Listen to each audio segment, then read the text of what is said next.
Lakers win? LeBron or Russell Westbrook? Darvin Ham. Because, Skip, for him to be able to keep this team together, there were some expectations. Now, I don't know if people thought they would contend, but I don't think anybody thought they would be 0-5, 5 games into the season. And for him to say, you know what, Russ, we need you to come off the bench. He held guys accountable. For the first time last night, Skip, they looked like a basketball team. Skip, I know it's only 2 games, and I don't want to start running before I'm just not learning to walk. Yeah. But Russ looked better in these 2 games than at any point that he did in last season. Pushing the pace, doing all the little things. He's shooting, taking more better shot selection. He's getting guys involved. Hustle has never been Russ's issue. We know he's going to crash the backboard. But I just love what I'm seeing. Getting open looks for teammates. When he checked back into the ball game, fans, put Russ back in there.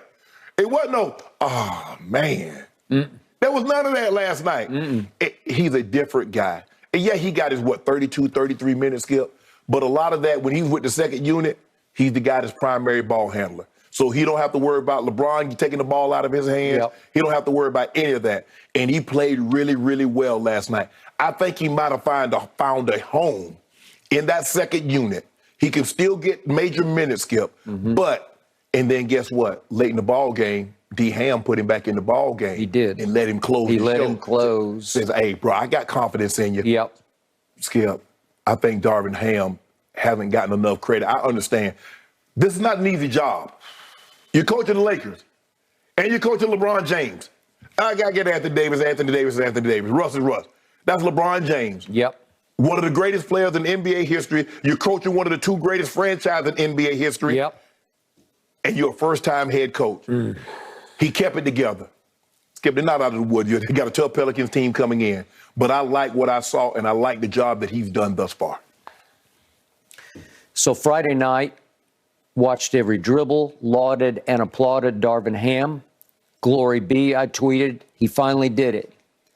It's what he tried to do in the final preseason game, and Russ just pouted on him and walked right off the court and said, my hamstring's pulled. Baloney. Your ego's pulled. And Darvin had to reinsert him into the starting lineup for game number 1 at Golden State, as you remember. Yep. And it started to go disaster. Friday night, he came off the bench, and somehow he warmed up on the exercise bike enough that he was ready to rock when he got into the ball game. And he still, if you remember on Friday night, he still shot 6 of 19, which was fairly ugly, and he still had 5 sadly comical turnovers on Friday night. But I did like the energy, to your point. Yes. It was detonation kind of energy when he came into the ball game. And Shannon, for the first time, I saw Russ play without the pressure of expectation. It's almost like he just heaved a sigh and said, what the hell? I'm just going to play. Yep. And he didn't second guess. He just let it fly. Yep. Sometimes that can be, as you know, a bad thing. But it did re-energize the shock troops, and it helped them make a little run on Friday night. And then last night, it saved the game. Yeah, they went on like a 17-3, 18-0 run. They went on a 13-0 run for sure. But if we could see what happened to start the game, and I cannot explain any of this, but you called LeBron's game, was it last Wednesday night at Denver? Was it Wednesday or Thursday? I can't remember. I think it was Wednesday. You just said it looked dead at it. It was one of the worst games in the regular season you'd ever seen LeBron play. He just looked completely disengaged out of it. I don't know why. So if we could see what happened to start the game against Denver at home last night, here's LeBron. He misses his first little up and under. Oh, he missed some layups. And then he missed a layup. That's pretty easy, actually. That was a shocker to me. And here's the third one. Nope, got to hit the underside of the rim. And here's the fourth one. I got this. No, I don't got this. 4 straight times. I don't know if you want to call them layups or just whatever, under the basket shots. There's shots that he never missed. He just doesn't miss them because a lot of times he just goes up and dunks you in the basket with the basketball. So he missed those first 4. And then at the end of the half, he pulled up and tried a 3 on the fly. Oh, running one-legged 3? Yeah, and it's like LeBron, and that hit nothing but backboard. Okay, so he was off to the kind of start he had for a full game at Denver. But the point was, Russ came off the bench, and with LeBron resting for, especially in the second quarter, they just went crazy. Yeah, that's what got him back in the game and got him to lead at the half. And then the Nuggets make a run in the third. They did. And then LeBron goes to the bench, and then because LeBron, something happened. Bron never starts the fourth quarter on the bench. He started the fourth quarter on the bench. That's very prescient on your part. So the point was, if you look at the final box score, this is outrageously upside down to me because this never, ever has happened. LeBron finished this basketball game a -1 in plus minus. So that means that all the time he was on the floor, they lost by 1 point. Meanwhile, back at the ranch, Russ led the whole team and the whole game by being a +18. Yep. Wait a second. So if you do some math, I believe that when LeBron was on the bench, Russ was a +12. So leading the shock troops with LeBron resting, watching, they were much better than when LeBron was actually in the game. Even though LeBron rallied and his numbers in the end are okay, he's 28, 8, and 6. Right. But Russ is 18, 8, and 8.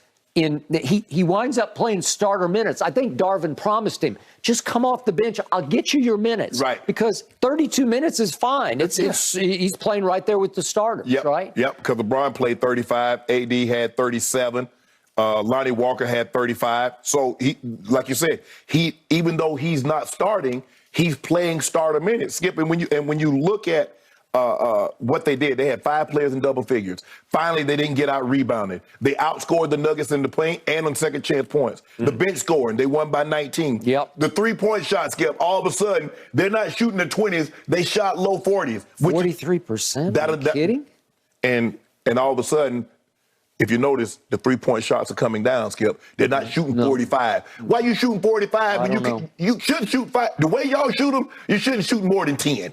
That way, at worst case scenario, you'll be 0 for 10 and you'll be done with it. But when you shoot 5 for 40, Skip, you're not going to win very many games shooting 5 for 40 from the 3. And yet, Russell Westbrook sat there and sized up 2 threes. He was able to size them up because they don't even defend it. They're like, really? Go ahead. I dare you to shoot. So he kind of sized it up and thought about it.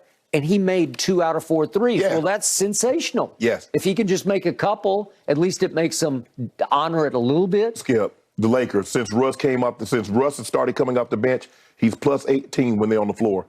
He's -16 when he's off the floor. So you see he's having an impact. And Skip, you look at something. You look at Kendrick Nunn. He only played 3 minutes.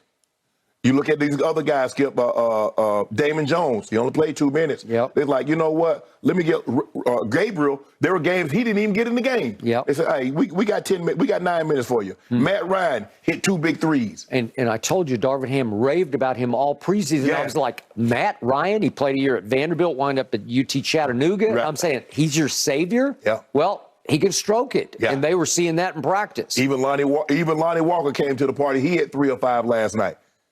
Skip, look, this is the way they're going to have to play. Russ is going to have to get out and push tempo when that second unit's in. Because, Skip, I mean, come on, look at the second unit that he's playing with. It's not like they got somebody they can just dump the ball down to and go get some buckets. Nope. So they're going to have to push the pace. He did play with AD a good bit. Yeah. Right? And I love AD. AD played Yoke towards tie. Both of them basically 23 and 15. Now, he's not going to have the assists that Yoke has because they don't run the offense through AD like they run the offense through Yoke. So he's not going to have 8, 9, 10, 11 assists like Nikola has. But if you can match him point-wise, you can match him rebound-wise. Yep. And not let him do to you what he did to you the other night, go get 31, 16, and 9. Yep. You're going to be okay. So, in the end, 2 quick points was that the unsung hero of all this, the guts and the glue of all this, ironically, is the undrafted kid from Oklahoma, undrafted Austin Reeves. He just keeps making little plays for everybody. Yeah. He can make them for LeBron. He can make them with Russ. Yeah. Russ likes to vibe off him because he makes basketball plays. Hit a big 3 last night. Big 3. Drove the basket, got an and 1. He did. Big little plays. Skip, look. He's not ultra talented. No. But, man, the effort that he plays with, he tries. He's going to try to defend everybody. And he does know how to play. He just can't actually do it. He just doesn't have the God-given ability he doesn't have the to do a lot of what he knows how to do. He is underrated, valuable to that team. Yes. And then finally, I got to give LeBron props for this. down the stretch, when it looked like Denver might make a run, they start dumping the ball into you-know-who, the MVP. Yeah. And the MVP says, okay, I got this, and LeBron bodied him. Yeah. And LeBron fought with him because LeBron isn't as tall as Joker is, but he's just bigger and stronger. Yeah. And he just bodied him up and fought with him. And Yoke still came over after the game and hugged him. Yeah. So it wasn't like there was any animosity about it. It was just hard-nosed basketball. LeBron knows that, look, I got to do everything I possibly can to stop him from getting the ball. Because if he gets the ball down here, there's nothing else I can do. And a couple of times he got it, but LeBron had pushed him so high toward the free throw line, he'd go left, right, and he's not quicker than LeBron. And then you saw what happened, Skip. They started running the offense through LeBron out of the post. They did. Now all of a sudden he face up Aaron Gordon. Either I'm going to shoot over the top of you, or I'm going to swing the ball all the way, skip it cross court. Austin Reeves knocked this down for me, bro. Yep. And that's what we saw. But I love Russ. I hope he can continue to play with this kind of enthusiasm. In that the crowd like, okay, all right, Russ, we back on your side now. Okay, and he actually remotely looked like he was worth $47 million.